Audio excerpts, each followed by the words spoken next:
हम लोग auxiliary verb के नेक्स्ट क्लास में चलेंगे। इससे पहले जो हम लोग क्लास देखे थे उससे हम अगले क्लास की ओर चलते हैं। तो चलिए शुरू करते हैं बिना टाइम गवाए हुए। तो देखिए, प्रीवियस क्लास में हम लोग ऑक्सिलरी वर्ब के बारे में डिस्कस किए थे, जिसमें हम फाइनाइट प्राइमरी ऑक्सिलरी वर्ब के बारे में डिस्कस किए थे, जो काफ़ी महत्वपूर्ण था।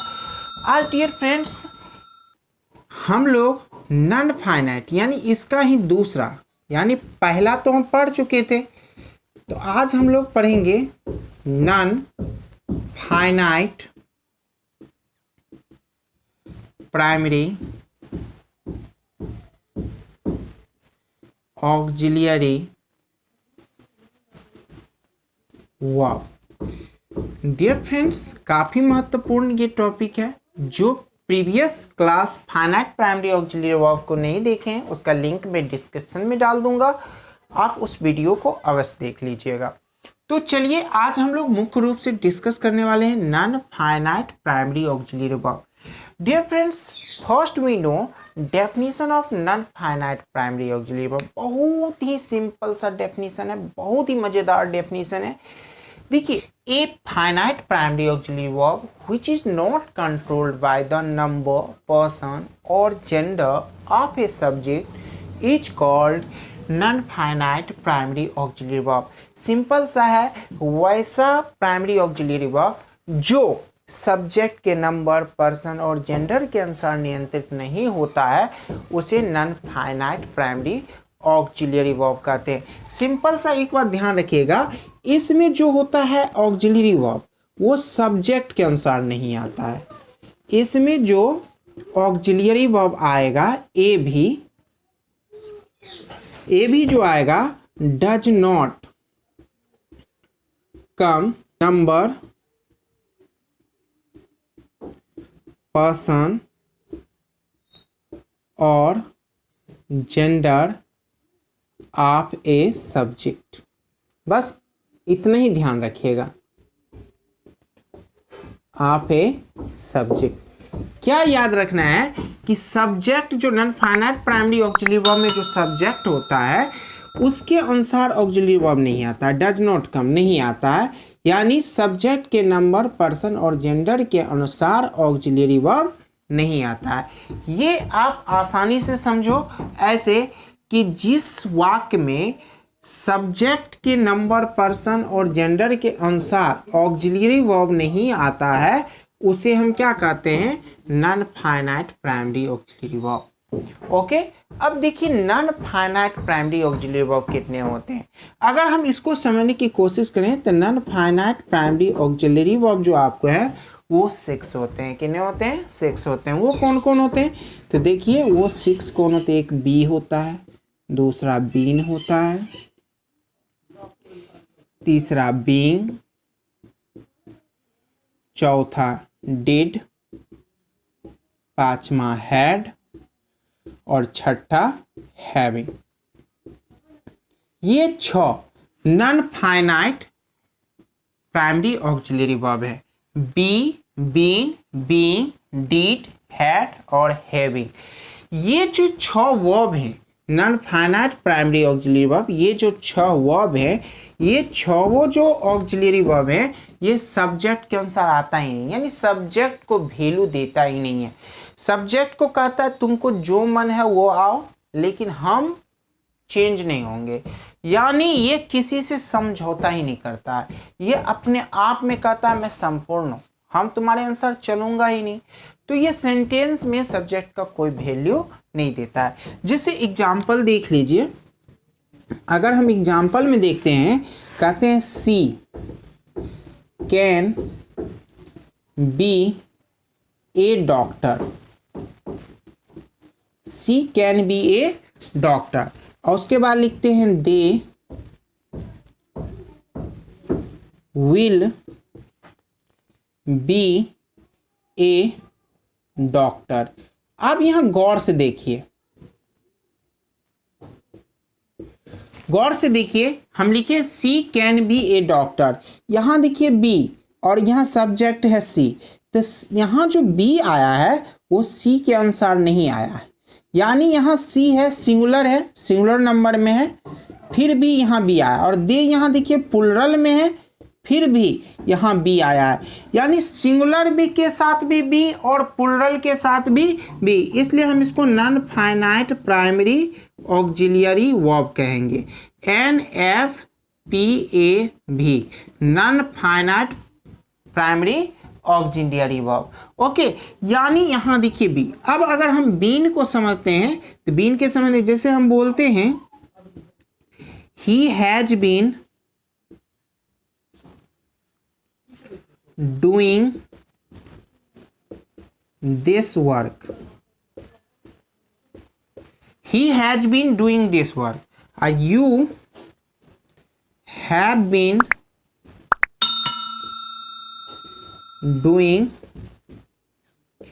This work. अब देखिए गौर से, ही के साथ यहाँ हैज आया, यू के साथ यहाँ हैव आया, तो ये आपको फाइनाइट प्राइमरी ऑक्सिलरी वर्ब हो गया। बट यहाँ बीन देखिए, सिंगुलर ही है तो भी बीन आ रहा है, प्लुरल यू है तो भी बीन ही आ रहा है, यानी ये सब्जेक्ट के अनुसार आ ही नहीं रहा। इसका मतलब बीन क्या है, आपका non finite primary auxiliary verb है। ओके, अब चलिए नेक्स्ट एग्जांपल बीइंग का हम यूज देखते हैं, इसको हम मिटा देते हैं। अब देखिए बीइंग का हम यूज कैसे करते हैं, जैसे एग्जांपल देखिए, this letter is being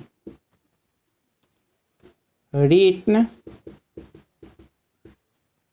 bye me. दूसरा हम बोलते हैं these dogs are being bought by him. अब यहाँ गौर से देखिए, यहाँ दिस लेटर सब्जेक्ट क्या है, सिंगुलर है, और दीज डॉग्स यहाँ सब्जेक्ट क्या है, प्लुरल है। बट यहाँ सिंगुलर है तो इज आ गया, और यहाँ प्लुरल है तो आर आ गया, तो ये फाइनाइट प्राइमरी ऑक्सिलरी वर्ब हो गया, क्योंकि ये सब्जेक्ट के अनुसार आ रहा है। बट यहाँ देखिए सिंगुलर सब्जेक्ट के साथ भी हम बीइंग का ही यूज कर रहे हैं, और प्लुरल सब्जेक्ट दीज डॉग्स के साथ भी हम बीइंग का ही प्रयोग कर रहे हैं, यानी ये सब्जेक्ट के अनुसार आ ही नहीं रहा है। यानी ये कहता है non finite primary auxiliary verb, आपको जिसका जो मन हो वो करो, लेकिन हम अपना रूप नहीं बदलेंगे। यानी non finite primary auxiliary verb में जो बीइंग का मैंने अभी यूज बताया, बीइंग का जो सेंटेंस में हम प्रयोग किए, तो आप गौर से देख रहे हो कि ये सब्जेक्ट के अनुसार आता ही नहीं है। इसका मतलब ये क्या है, ये एक non finite primary auxiliary verb है। Confusion clear. अब थोड़ा डीड के बारे में जान लेते हैं। डीड के बारे में आप लोग बहुत सारे यूज करते हैं, जैसे हम बोलते हैं ही डिड नॉट गो, उसके बाद हम बोलते हैं वी डिड नॉट रीड। आप गौर से देखिए, ही के साथ भी डिड और वी के साथ भी डिड, यानी सिंगुलर सब्जेक्ट के साथ भी डिड और प्लुरल सब्जेक्ट के साथ भी डिड। इसका मतलब क्या है कि एक non finite primary auxiliary verb है, क्योंकि ये सब्जेक्ट के अनुसार आता ही नहीं है। तो डिड भी जो होता है वो non finite primary auxiliary verb होता है। Non finite primary auxiliary verb मतलब क्या, ये सब्जेक्ट के अनुसार, सब्जेक्ट के नंबर, पर्सन, जेंडर, इससे कोई मतलब नहीं है, ये सब के साथ यूज होता है। तो इसका जब आप प्रयोग करें तो घबराए मत, क्योंकि ये सिंगुलर और प्लुरल सबके साथ होता है। नेक्स्ट एग्जांपल की ओर बढ़ते हैं हैड के बारे में। हैड के लिए भी सिंपल है, जैसे हम बोलते हैं दिस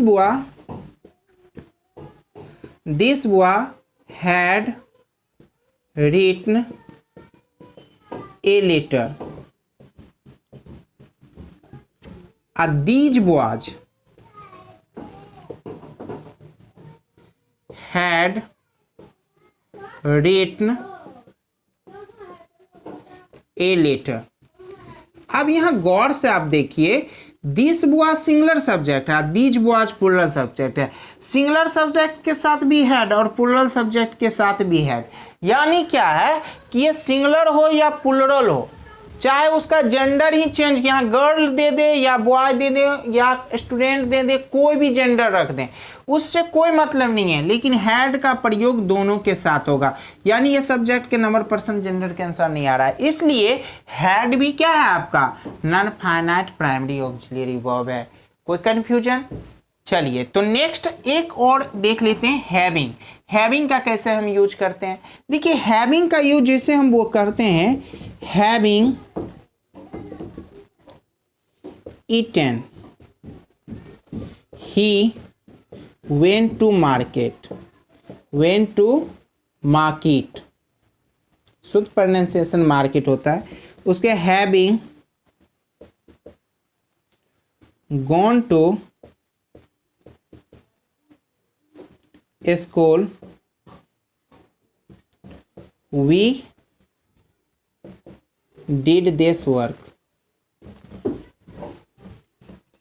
अब यहां गौर से देखिए, हैविंग का प्रयोग यहां किए हैं और हैविंग का भी प्रयोग यहां किए हैं। यहां सब्जेक्ट ही है फिर भी हैविंग, और यहां सब्जेक्ट वी है फिर भी हैविंग। इससे हमको सब्जेक्ट्स को कोई लेना देना ही नहीं है। इसका हिंदी क्या हो गया? खाकर वह बाजार गया, और इसका हिंदी हो गया स्कूल जाकर हम लोग अपना काम, हम लोग यह काम किए। तो यहाँ देखिए कि वी के साथ भी यहाँ हम हैविंग का यूज किए और ही के साथ भी हैविंग का प्रयोग किए। दैट मीन्स यहाँ क्या है? यहाँ देखिए ही क्या है? मैस्कुलिन जेंडर है, और वी आपका कॉमन जेंडर के अंतर्गत आ जाता है। जेंडर भी चेंज है फिर भी हैविंग में कोई परिवर्तन नहीं है। इसका मतलब क्या? नॉन फाइनाइट, मैंने जो 6 बताया, be, been, being, did, had, having, इसका जब प्रयोग आप सेंटेंस में करेंगे तो सब्जेक्ट के अनुसार सिंगुलर प्लूरल बनाने की कोशिश मत करिएगा। ये सिंगुलर प्लूरल को मानता ही नहीं, सब्जेक्ट को मानता ही नहीं, कहता है मैं जहां भी रहूंगा मेरा जो रूप है मुझमें कोई परिवर्तन मत करो, मैं सबके साथ आता हूं। यानी ये सभी के साथ मिलनसार वर्ब है, यानी सबसे घुल मिल कर रहता है, कहता मैं अपने आप को चेंज नहीं करूंगा। तो आई होप आपको ये non finite primary auxiliary verb अच्छे ढंग से समझ में आ गया होगा। अगर नहीं समझ में आया तो प्लीज आप कमेंट में आप हमसे पूछिए और मैं और अच्छे ढंग से समझाने की कोशिश करूंगा।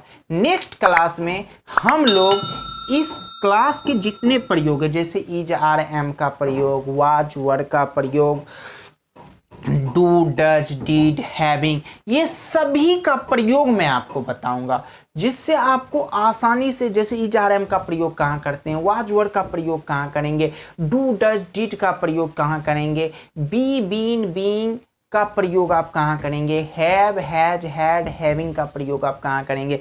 यानी फाइनाइट प्राइमरी ऑक्सिलरी वर्ब और non finite primary auxiliary verb दोनों का प्रयोग हम अच्छे ढंग से कल यानी नेक्स्ट क्लास में बताएंगे। तब तक आप इस वीडियो को देखिए और अपने दोस्तों के बीच इसको फैलाते रहिए, और अच्छा लगा तो सब्सक्राइब कर लीजिए। Thank you, see you tomorrow, bye.